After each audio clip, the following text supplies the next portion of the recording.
Please subscribe my channel. सुनने आ रहे हो? घर के बाहर बेलपत्र का पेड़ है, कथा श्रवण करने जा रही हूं, बेलपत्र का वृक्ष है। नहीं, आपको अगर कथा सुनने जा रहे हो तो बेलपत्र अगर चढ़ाना है तो एक दिन पहले आप बेलपत्र को उतारो। कथा सुनने के लिए जा रही हूं और बेलपत्र रास्ते में से तोड़ लिया, कथा में जाकर बैठ गई, बेलपत्र शिव पुराण को समर्पित कर दिया या कथा में समर्पित कर दिया या विचार करा कि मेरा बेलपत्र व्यासपीठ तक जाएगा, झोली में डाल दिया।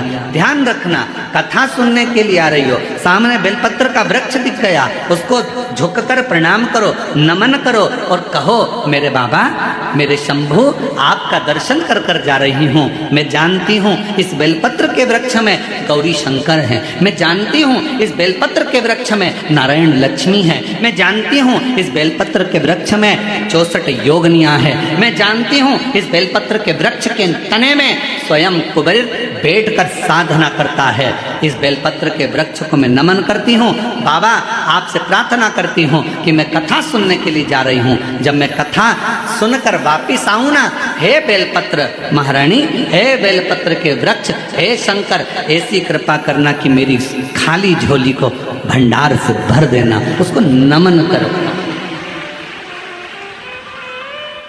और हम क्या करते हैं? कथा सुनने जा रहे हैं तो बेलपत्र का वृक्ष अपने आंगन में है या बेलपत्र का वृक्ष रास्ते में पड़ गया, 4-6 बेलपत्र तोड़ लिए, कथा में जाकर बैठ गए, कथा सुन ली, बाद में बेलपत्र समर्पित कर, ना ना ना ना, आते समय बेलपत्र को नमन करते हुए,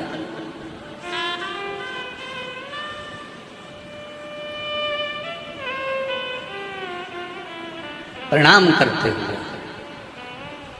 कई लोग कहते हैं गुरुजी हमने पशुपतिनाथ का व्रत किया, हमने 16 सोमवार करे, हमने सोमवार का व्रत करा, हमने प्रदोष करी, हमने बाबा की सोमवारी का व्रत करा, मेरा बाबा मेरा सुनता क्यों नहीं है? हम गलती कर दिए, हम जिस दिन हमारा व्रत था उस दिन हमने बेलपत्र को तोड़ लिया,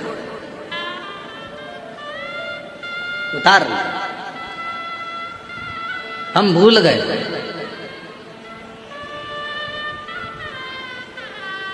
हम सबसे कहेंगे, अगर YouTube पर हमारी पूर्व की कथा डली हो, एक पुष्प शिव महापुराण की कथा, त्रिपुंड शिव महापुराण की कथा, बेलपत्र शिव महापुराण की कथा, जब पुरानी जो YouTube पर हमारे YouTube पर अगर डली हो तो वो कथा को आप निकालना, उसको एकांत में बैठकर थोड़ा सा श्रवण करना कि पुष्प का महत्व क्या है। कौन सा फूल जमीन पर गिरा हुआ भी शंकर को स्वीकार होता है?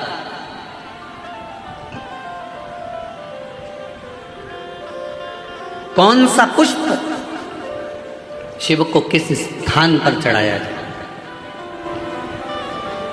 क्यों सोमवार, अष्टमी और ये अन्य जितनी तिथियां होती हैं, अमावस्या, पूर्णिमा, प्रदोष, चतुर्दशी, त्रयोदशी, ऐसा वर्णन उसमें आता है कि इन दिन बेलपत्र को नहीं तोड़ा जाता। अष्टमी, नवमी,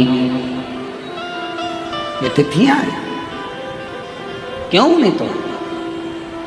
इसलिए क्या कारण है कि इन तिथियों पर बेलपत्र को नहीं तोड़ा जाता? तो कहा, जब हम रोज बेलपत्र को जल चढ़ाते हैं, शंकर की आराधना करते हैं, तो बेलपत्र के वृक्ष के नीचे बैठकर देवता भी हमारे कल्याण की कामना करते हैं।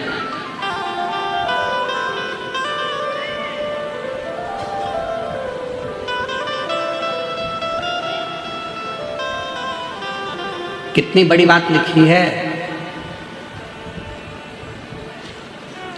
लिंग पुराण को उठाकर अगर आप पढ़ेंगे तो उसमें लिखा है, 1.25 किलो सोने के सिंहासन पर, कितना किलो?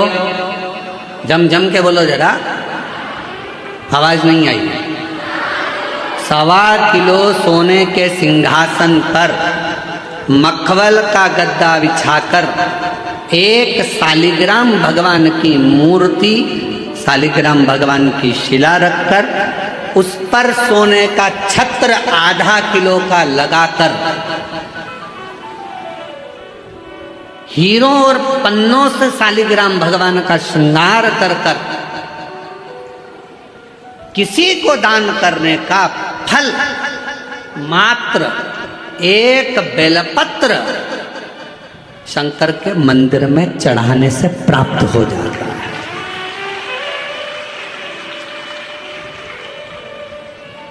कितने किलो सोने का सिंहासन? बोलो बोलो, जम के बोलो जरा। 1.25 किलो। छत्र कितने का? आधा किलो। हीरे रतन माणिक मोती सोने से जड़े हुए शालिग्राम भगवान को सिंहासन पर रखकर दान करने का जो पुण्य होता है, 1000 अश्वमेध यज्ञ का बराबर का जो पुण्य होता है, हजारों सर्वोत्तम यज्ञ करने का जो पुण्य होता है, सोम यज्ञ करने का जो पुण्य होता है, वो एक बेलपत्र शंकर भगवान को चढ़ाकर भगवान शिव को अर्पित करने से प्राप्त हो जाता है। और ऐसा यज्ञ का फल मेरा विश्वास करता है, मेरे छत्तीसगढ़ वासियों के लिए, मेरे संपूर्ण देशवासियों के लिए, मेरे संपूर्ण विश्व में रहने वाले शिव भक्तों के लिए, ये मेरा दिल कहता है कि इतना बड़ा दान मेरा मन करता है कि आप सब हफ्ते में कम से कम एक दिन ऐसा आता होगा कि आप भी एक बेलपत्र शंकर को चढ़ाते होगे, तो समझ लेना कि आपने भी अश्वमेध यज्ञ, सोम यज्ञ और स्वर्ण सिंहासन, स्वर्ण छत्र का दान अपने जीवन में कर लिया।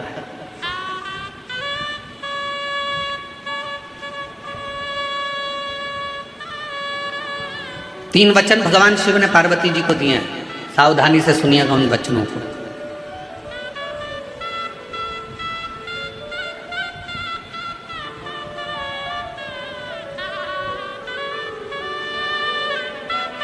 दो वचन तो काशी के हैं और एक वचन अमरनाथ की गुफा का। 3 वचन मेरे भगवान शंकर ने पार्वती जी को दिए हैं, जिसमें से 2 वचन काशी के हैं कि काशी में शंकर भगवान से पार्वती जी कहती हैं, जिस पति पत्नी में आपस में झगड़ा हो उसमें प्रेम बढ़े, ये वचन दीजिए। शिव जी ने वचन दिया, पति पत्नी अगर झगड़ा करेंगे तो उनमें आपस में प्रेम बढ़ेगा। झगड़ा करने के बाद प्रेम बढ़ता है, स्नेह बढ़ता है। दूसरा वचन दीजिए, काशी में अगर कोई मरेगा तो उसको गुरु मंत्र तुम्हें देना पड़ेगा, तारण मंत्र तुमको देना पड़ेगा। शंकर भगवान ने वचन दिया कि काशी के अंदर अगर कोई मरेगा तो उसको तारण मंत्र में दूंगा, तारक मंत्र में दूंगा। और अमरनाथ की गुफा में तीसरे नंबर का वचन भगवान शंकर ने दिया, शिव जी ने दिया,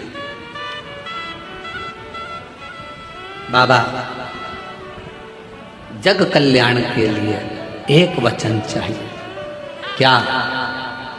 भूल से भी अगर कोई एक बेलपत्र का स्पर्श मात्र कर ले, स्पर्श मात्र कर ले, अगर भूल से भी अगर कोई बेलपत्र को छू ले या बेलपत्र का स्पर्श कर कर आपकी आराधना में या किसी को दान में दे दे, तो वो संसार सागर में दूसरी बार जन्म ना ले, वो आपके धाम में जाकर विराज नहीं।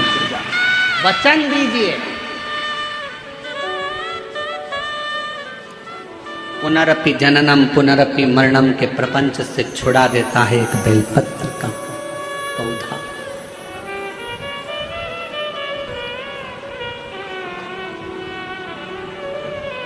शिव जी के मस्तक पर कितनी रेखाएं रहती हैं त्रिपुंड में? आवाज दो, आवाज आवाज नहीं। 3 रेखा मेरे भगवान शंकर के मस्तक पर है। उन 3 रेखाओं में एक एक रेखा में 9 देवता विराजमान।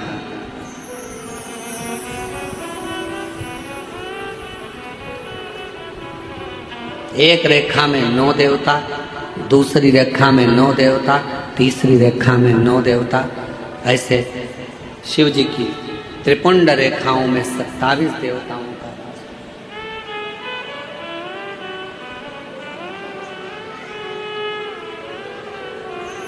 पूरे एक त्रिपुंड में।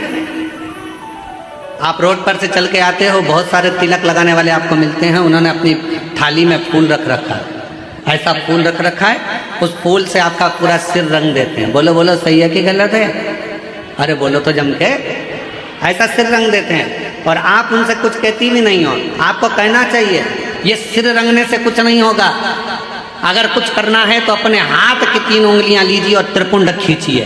कम से कम 27 देवता मेरे मस्तक पर रहना चाहिए। 27 देवता मेरे मस्तक पर रहना चाहिए। चंदन की, भस्म की, रौली की, मौली की। अगर आप किसी भी भस्म का, चंदन का मस्तक पर अगर आप अष्टगंध का भी अगर त्रिपुंड लगा रहे हो तो आपके मस्तक पर 27 देवता त्रिपुंड की 3 लाइन खींचते से ही विराजमान हो जाते हैं। तिलक लगाने वाले फूल रख लिया, फूल से पूरा माथा रंग दिया, रंगने के बाद कह दिया चलो दक्षिणा दो जाओ। उस समय पर आपको कहना चाहिए मैं कथा में आई हूँ, शिव की कथा है, मेरे मस्तक पर त्रिपुंड लगा। त्रिपुंड से मतलब है कि 27 देवता, जब तक मेरे मस्तक पर त्रिपुंड रहेगा 27 देवता मेरे साथ में हर पल हर घड़ी रहेंगे, हर क्षण। पर हम नहीं बोल पाते, उन्होंने लिया फूल से रंग दिया, नहीं नहीं नहीं हमको त्रिपुंड लगाइए, हमारे मस्तक पर त्रिपुंड होना चाहिए।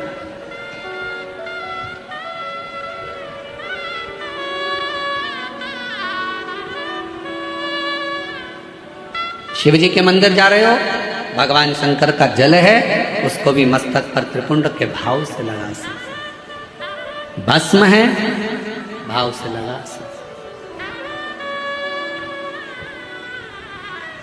और यदि कुछ भी ना लगा सको तो फिर एक काम करो, शंकर के मंदिर में जब जाओ, झुककर जब प्रणाम करो तो अपना मस्तक शिव के चरणों में झुककर प्रणाम करोगे तो जो शिव भक्त आएंगे उनके चरण की रज आपके जब मस्तक पर लगेगी तो आपका कल्याण कर देगी, आपका उद्धार कर देगी,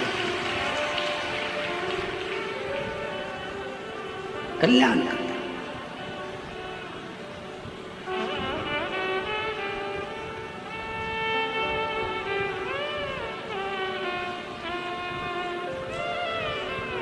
कहते हैं कि 27 देवता जो त्रिपुंड में विराजमान है वो शंकर से मिलाने का कार्य करते हैं, शिव से मिलाने का। आप उसको जब मस्तक पर त्रिपुंड में 3 रेखाओं में जब 27 देवता विराजमान हो जाते हैं तो वो शिव से मिलाने का कार्य करते हैं, शिव से। कितना सुंदर एक व्याख्यान आया ब्रह्मा जी का। ब्रह्मा जी जब झूठ बोल दिए और झूठ बोले तो भगवान शंकर को क्रोध आ गया।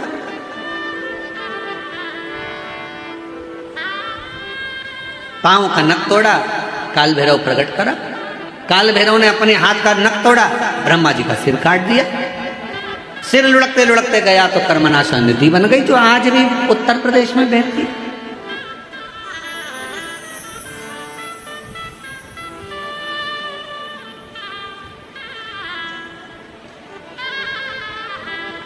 निवेदन करा भगवान विष्णु ने भगवान शिव जी से, बाबा ब्रह्मा जी का सिर कटा है, ये कटा हुआ सिर ना जाने कहां जाएगा, आप कृपा कर कर इसको वटवृक्ष बना दीजिए।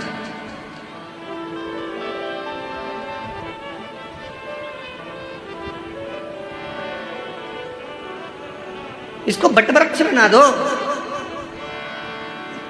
आप करुणा करो, इसको बढ़ता पेड़ बना दो, बट वृक्ष बना।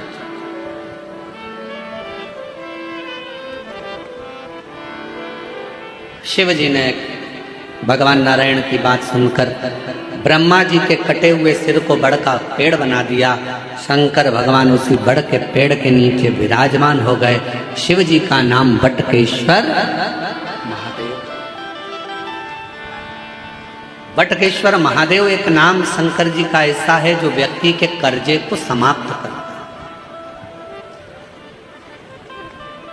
कर्जा करने के बाद व्यक्ति सोचता है मेरा कर्जा नहीं चूक रहा, बहुत ज्यादा टेंशन में चलता है। पैसा अगर कर्जा तुमने लिया है तो चुकाओगे भी तुम, तो फिर टेंशन करने की जरूरत क्या है।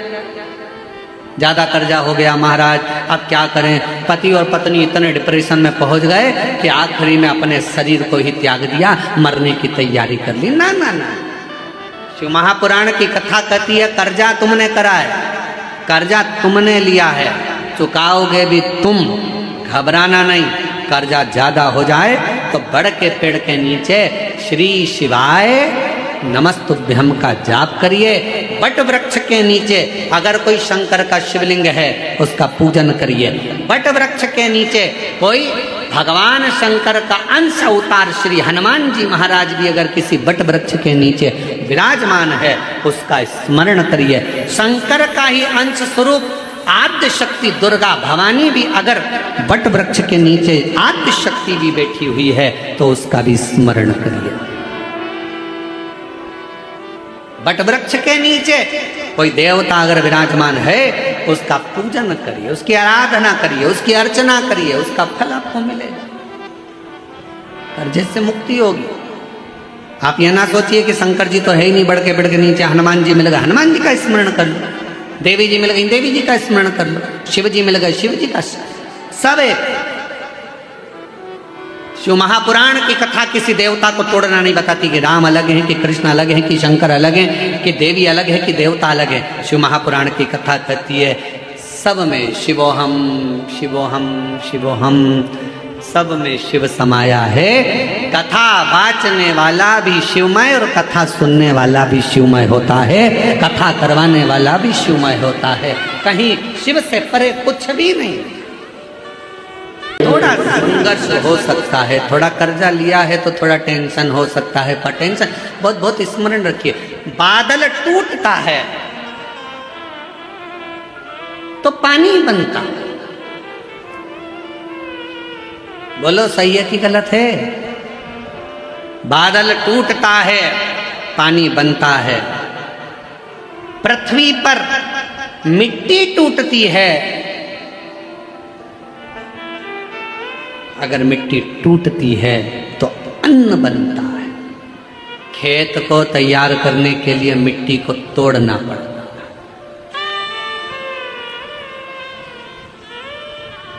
और वो बीज जो मिट्टी में गया है, वो मिट्टी में बीज टूटता है तो पेड़ बनता है। बादल टूटा पानी बना, मिट्टी टूटी फसल बनी, बीज टूटा पेड़ बना। और इंसान जब टूटता है तो कोई अच्छा इंसान बनता है। किसी ने गाली दी, टूटना मत ही, वो तोड़ेगा तुमको। गाली दिए, अपशब्द कहा, ताने दिए, बहुत आड़ा टेढ़ा बोला, खूब बद्दुआ दी, खूब श्राप दिए, खूब आड़ा टेढ़ा बोला, वो आपको तोड़ रहा है। और जब जब टूटा है तब तक कुछ ना कुछ बना है, कुछ ना कुछ। अगर कोई तुम्हें तोड़ रहा है तो चिंता ना करना, अपशब्द कह रहा है चिंता ना करना, गाली दे रहा है चिंता ना करना, ताने दे रहा है चिंता ना करना। तुम जब अंदर से टूट जाओगे, टूटने के बाद जब कुछ बनोगे, निखरोगे, तो दुनिया उस चमक को देखकर स्तब्ध रह जाएगी कि इतना चमकता है टूटने के बाद। सास ने गाली दे दी, तुमने पलटकर जवाब दे दिया, उत्तमता नहीं है। बहू ने अपशब्द कहा तो सास ने पलटकर जवाब दे दिया, उत्तमता नहीं है। इस मामले में श्रीमद् भागवत को पढ़ना चाहिए।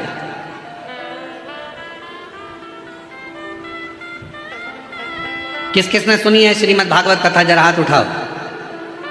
जिन्होंने भागवत सुनी है जरा हाथ उठाओ। सब लोग सुनी है? सबने रख लो। द्रौपदी का चरित्र सुना है कि नहीं सुना है? अरे बोलो तो जम के। सुना है? क्या सुना था द्रौपदी के चरित्र में? द्रौपदी के सोते हुए 5 पुत्रों का वध कर दिया था अश्वत्थामा। बोलो सही है? द्रौपदी के सोते हुए 5 पुत्रों का वध कर दिया। मालूम पड़ा अश्वत्थामा ने मेरे पुत्र को मारा है। रो पड़ी, चीख पड़ी द्रौपदी, आवाज लगा रही है, स्वामी स्वामी स्वामी। पति द्वारकाधीश के चरणों में चरण दबा रहे थे। आवाज पहुंच गई द्वारकानाथ के पास में। द्वारकानाथ ने कहा, अरे भीम भाग कर जा, अर्जुन जल्दी भाग कर जा, द्रौपदी चिल्ला रही है। भीम ने कहा, अर्जुन ने कहा कि हम आपका चरण सेवा छोड़ दें? हाँ हाँ जाओ जल्दी से जाकर देखो क्यों रो रही है, क्यों चिल्ला रही है। जाकर सूचना मिली कि द्रौपदी के रोने का कारण इतना था कि द्रौपदी के 5 पुत्र जो सो रहे थे पलंग पर, उसको अश्वत्थामा ने काट दिया, शीश काट दिए, मार दिया। भीम अर्जुन ने कहा क्या हुआ द्रौपदी, मेरे पुत्रों को मारा गया है। भीम अर्जुन दौड़ कर गए, अश्वत्थामा को पकड़ कर लेकर आए, द्रौपदी के सामने लाकर खड़ा कर दिया, हाथ में तलवार दे दी द्रौपदी के, ले द्रौपदी तलवार, इसने तेरे 5 पुत्रों को मारा है, तो इसका शीश काट।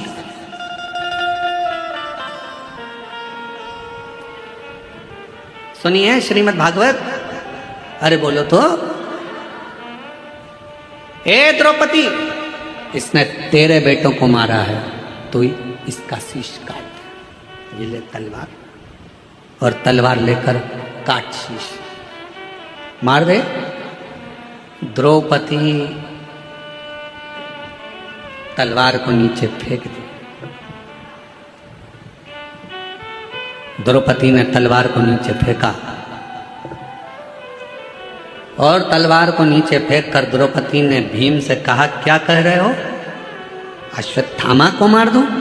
हाँ, ये मेरे गुरु का पुत्र है। तो क्या हुआ, इसने तेरे पुत्र को मारा था, तो गुरु के पुत्र को मार दे। द्रौपदी मुस्कुरा कर कहती है, स्वामी, कोई कुत्ता यदि हमको काट लेता है तो हम कुत्ते को नहीं काटते हैं। काटते हैं? होता है अपने इधर ऐसा। हमने तो कभी मध्य प्रदेश छत्तीसगढ़ में ऐसा नहीं देखा कि कुत्ता अपन को काटे तो अपन कुत्ते को काटे। और कहीं ऐसा होता हो तो बात दूसरी है कि कुत्ता काटे तो अपन कुत्ते को काट लो, बिच्छू अपन को काटे तो अपन बिच्छू को काट लो, सांप अपने को काटे तो अपन सांप को काट लो।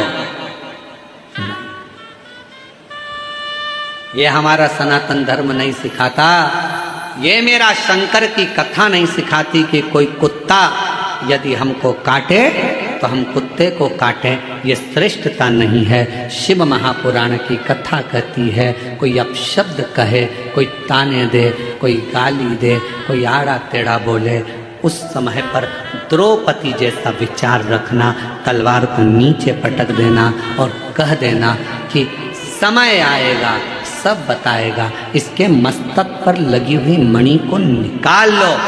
भीम ने अश्वत्थामा के मस्तक की मणि को निकाल लिया। अश्वत्थामा के सिर पर घाव हो गया। वो घाव अश्वत्थामा आज तक नहीं भर पाया, सारी दुनिया में घूमता है। हमने तो सुना है छत्तीसगढ़ में एक शंकर जी का मंदिर ऐसा है जहां पर अश्वत्थामा आज भी आता है।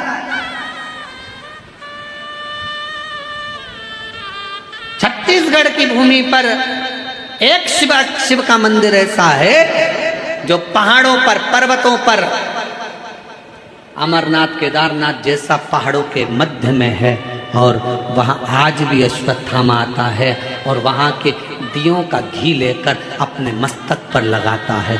जरा विचार करिएगा, जो घाव अश्वत्थामा के मस्तक पर हुआ वो आज तक नहीं भराया।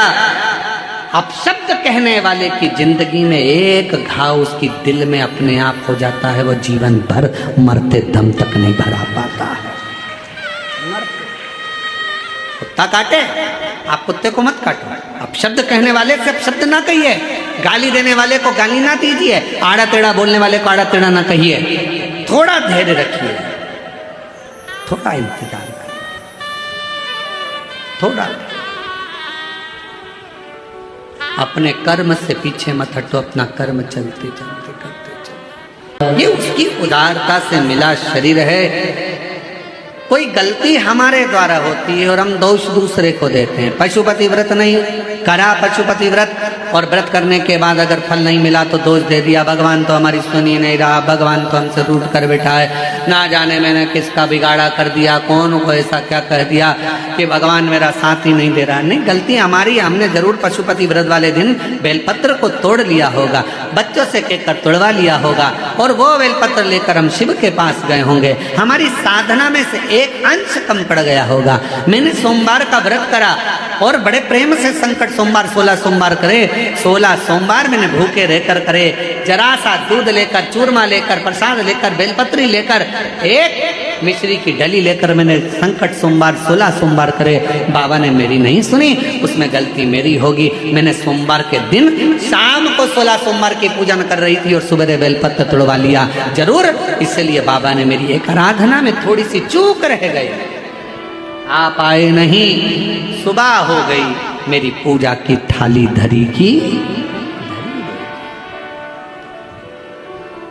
क्यों आते नहीं? अपराध मेरा बताते नहीं, मेरी आराधना में कौन सी कमी रह गई? क्या कमी रह गई मेरी आराधना में? कौन सी भूल रह गई मेरी आराधना में? नहीं तो तू तो सुनने वाला, त्रिकालदर्शी, कैलाशी, अविनाशी, तेरा तो केवल नाम का स्मरण करने पर तू तार देता। एक पत्र है, अच्छा है, देखिए।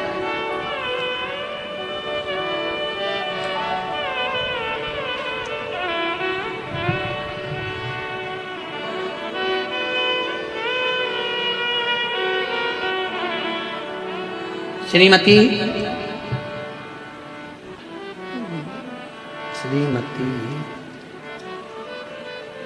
क्या लिखा है? चलो पत्र में पढ़कर सुनाओ। एक तो नाम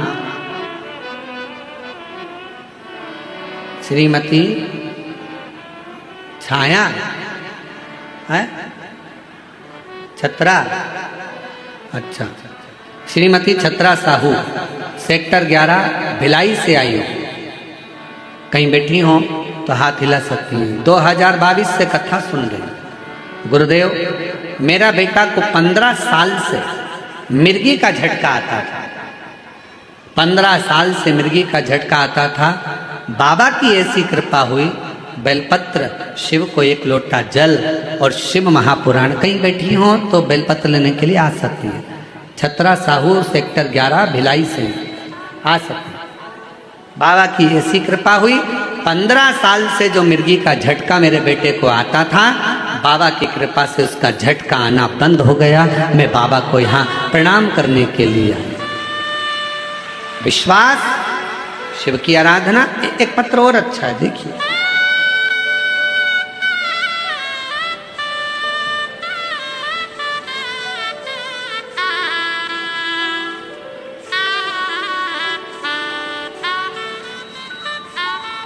कस्तूरी यादव, पति लव यादव, पता ग्राम रसायना है, रसायन, अरे तुम समझ गए ना? हाँ बस जान दो, ठीक है। कस्तूरी यादव, लव यादव, ग्राम डेज डेज डेज, जिला दुर्ग, छत्तीसगढ़, ठीक है। मोबाइल नंबर ये। एक लोटे जल का क्या वर्णन करूं गुरुदेव। मेरे पति का अचानक तबीयत बहुत खराब हो गया। पत्र पढ़ रहे हो ना? है, दिख रहा है टीवी पर, ठीक है। तबीयत खराब हो गया, कहीं बैठी हो तो आ सकती हैं। कहाँ पहुंचे थे? मेरे पति का अचानक तबीयत खराब हो गया। जांच कराने पर पता चला कि लीवर 80% तक डैमेज हो गया है। और लीवर डैमेज हो गया जिसमें खर्च लाखों का बताया गया।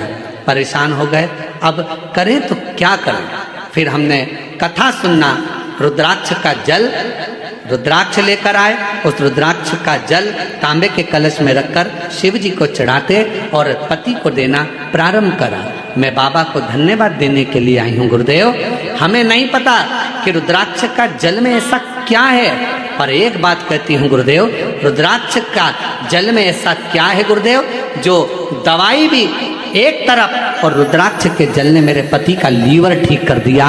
80% लीवर खराब था जो ठीक हो गया। कहीं बैठे हो तो आ सकते हैं। तीसरा पत्र, मैं खिलेश्वरी साहू, पति श्री कमलेश साहू, ग्राम संबलपुर, जिला राजनंदगांव, छत्तीसगढ़ से हूँ। गुरुजी, मेरी शादी को 11 वर्ष हो गए थे, कोई संतान का सुख नहीं था। इलाज करवाया डॉक्टरों का, वेदों का, सभी को, किंतु किसी प्रकार से हमारी परेशानी कम नहीं हुई और हम लोग बच्चा गोद लेने हेतु प्रयास किया, उसमें भी 3-4 साल का समय लगेगा बोले। ऐसी बीच मेरी भाभी ने आपकी कथा टीवी पर सुनने का बोला और उपाय करने का कहा।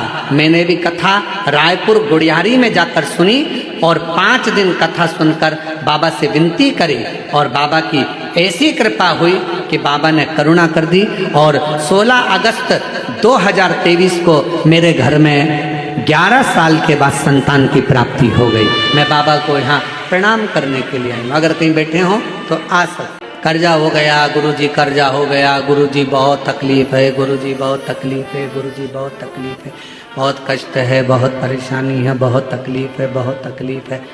बोलने से कुछ नहीं होगा, मेहनत करना पड़ेगी, परिश्रम करना पड़ेगा, संघर्ष करना पड़ेगा और बाबा के धाम में जाकर, बाबा के मंदिर में जाकर एक लोटा जल बट वृक्ष की छांव में कहीं मेरा शंकर बैठा मिल जाए तो उसका गुणगान स्मरण।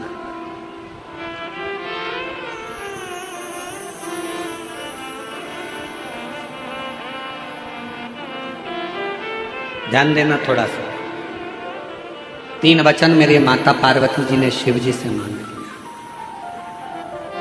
पहला वचन कौन सा था काशी का? आपस में पति पत्नी का झगड़ा हो तो प्रेम बढ़े। झगड़ा प्रेम को बढ़ा देता है।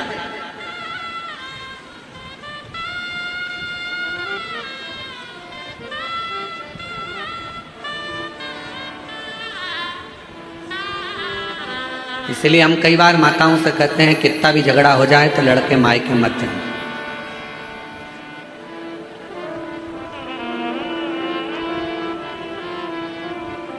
लड़ लो, झगड़ लो, खूब लड़ लो, तुमसे जितना बन सके उतना लड़ लो, पर निवेदन है कभी भी बात बंद मत करो। लड़ाई कितनी भी हो जाए पर बात बंद नहीं करना, क्योंकि बात चालू रहती है तो एक ना एक दिन लड़ाई का भी एंड हो ही जाता है, लड़ाई समाप्त हो ही। बात बंद ना करना। आज के बाद मैं तुम्हारा मुंह नहीं देखूंगी। चली गई मायके। मायके जाते से दिमाग इतना डिस्टर्ब हो गया, मम्मी ने कहा चाय पी ले, नहीं पी।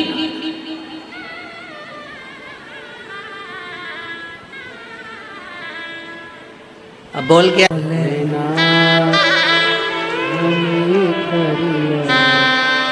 तने थारी लुगाई बोला थे।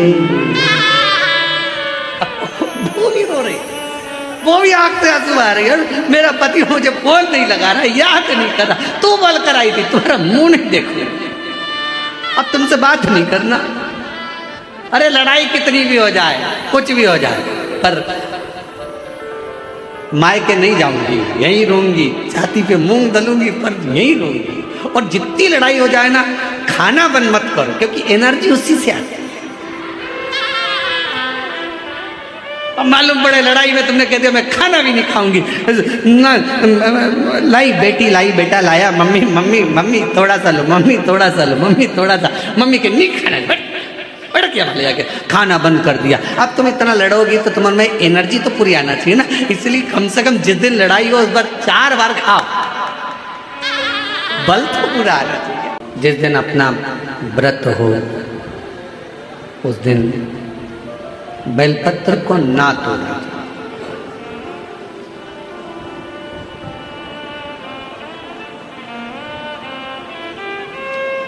ब्रह्मा जी का सिर कटा,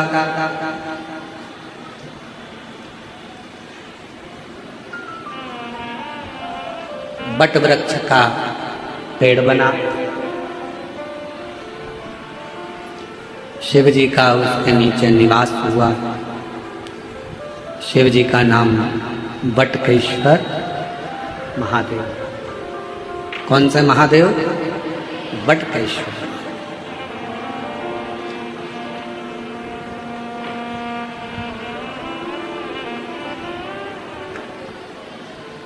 यदि कर्जा हो भी जाए तो बड़ के पेड़ के नीचे बैठकर भगवान शिव का स्मरण मात्र।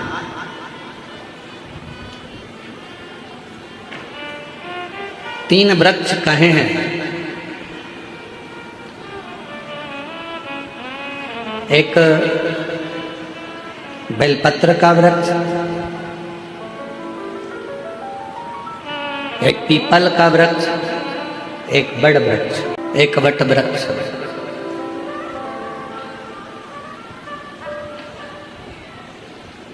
यदि मान लो अगर कोई संपदा की कमी हो भी जाती है, कर्जा बहुत मात्रा में बढ़ भी जाता है, तो इन तीन वृक्ष के नीचे बैठकर शिव की आराधना करने से और अपनी मेहनत को 4 गुना बढ़ाकर करने से, परिश्रम करने से धन की मात्रा बढ़ना प्रारंभ हो जाती है, संपदा बढ़ना प्रारंभ हो जाती है।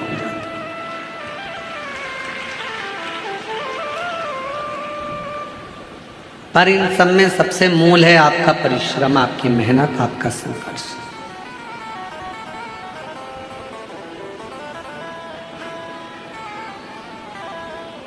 अपना कर्म।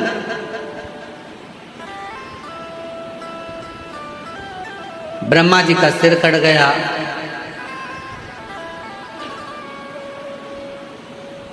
एक शीश चला गया,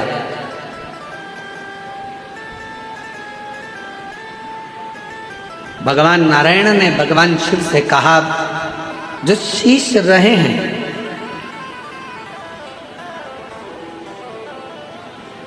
चार शीश जो रह गए हैं, वो 4 शीश कभी जिंदगी में कोई उसे काट ना पाए। उसके लिए ब्रह्मदेव को क्या करना चाहिए?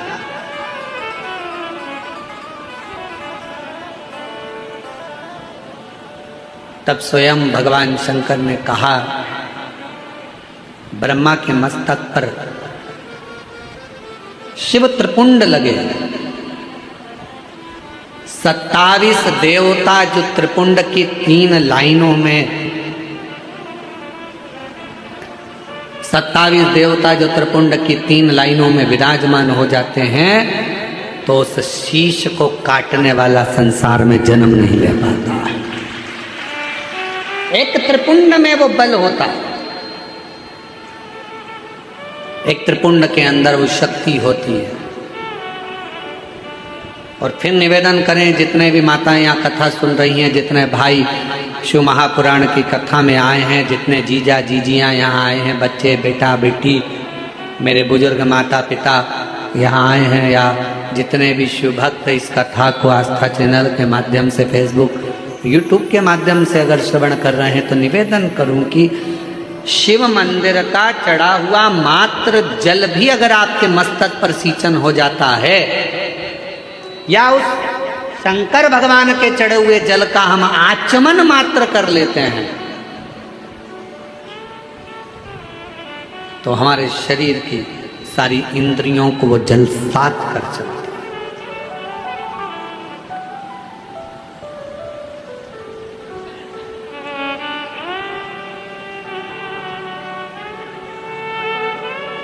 मंदिर जाते हो आप लोग? जम के तो बोलो। जल चढ़ाते हो रोज? बहुत बढ़िया। थोड़ा सा जल झेल कर लाते हो, आचमन करते हो, बहुत बढ़िया। अब तुम अगर शंकर जी का चढ़े हुए जल का आचमन कर रही हो, शिव जी के मंदिर में जाकर 1 लोटा जल चढ़ा रहे हो, तो फिर ये मानकर चलना कि आप साधारण नहीं हो। शंकर, अच्छा फिर एक बात आप लोगों से कहें, बहुत बहुत सावधानी से ध्यान देना। तुम्हारे घर में किसी को झाड़ू लगाने के लिए या पोछा लगाने के लिए, हर कोई तुम्हारे घर में झाड़ू लगाने अंदर चले जाएगा क्या? हर कोई तुम्हारे घर में पोछा लगाने अंदर चले जाएगा क्या? हर कोई तुम्हारे घर में बर्तन मांजने चले जाएगा क्या? नहीं। कौन जाएगा? जिसको आपने नियुक्त करा है। मैंने इसको नियुक्त करा, ये मेरे झाड़ू पोछा करेगी, ये मेरी झाड़ू पोछा वाली, मैंने इसको करा, ये बर्तन मांजेगा, ये भोजन बनाने आएगी। जिसको तुम नियुक्त करते हो वो झाड़ू के लिए, वो बर्तन के लिए, वो भोजन के लिए, वो सफाई के लिए तुम्हारे घर में प्रवेश करता, उसी तरह मेरे शंकर भगवान जिसको नियुक्त करते हैं वही शंकर के शिवालय तक पहुंच पाए। Please subscribe my channel.